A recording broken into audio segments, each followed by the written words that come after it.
How is it going out there, everybody? This is Jordan Jones. I already did some kind of speedrun tutorial for Super Punchout, but back then I did not even know as good speedrun strats as I do now. So what I'm going to do now for Super Punchout is a remastered version of the speedrun tutorial with the better strats that I learned. I would recommend this tutorial is what I recommend you watch if you want to learn how to speedrun this game seriously.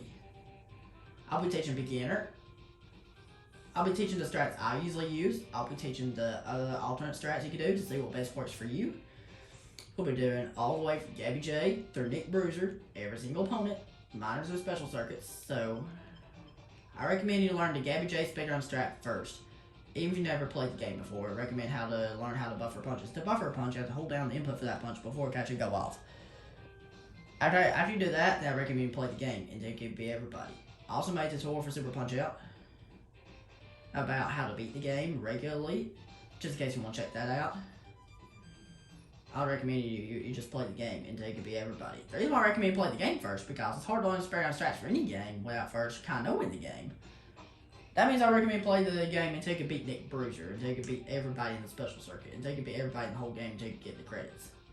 If you want to use my Super Punchout tutorial for some hints, feel free to do that. Because I'll put a link to my Super Punchout tutorial in the description, so you can feel free to do that. And the other speedrun tutorial that I used to do, I did not know as good speedrun strats back then. Now I know better speedrun strats. And this is a tutorial I recommend you watch if you want to learn how to speedrun this game seriously.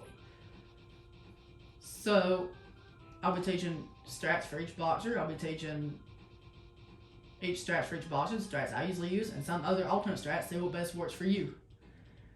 Excuse me, we'll be doing the minor cert. We'll be doing everybody in chronological order from Gabby J all the way to Nick Bruiser. So, I'll be teaching some actual speedrun strats or even alternate strats to see what best works for you. So, if you have any questions about any of these fights in my tutorials, please feel free to ask me the questions in the comment section below, and I'll be glad to answer them to the best of my ability. If you have any questions about any of these fights, feel free to leave the questions in the comment section, and I'll be glad to answer them to the best of my ability. In the next video, we'll do the speedrun tutorial about how to speedrun Gabby J. Alright everybody, that's it. I hope you find this tutorial helpful and informative. And I hope to see you guys in the next video when we learn how to speedrun Gabby J.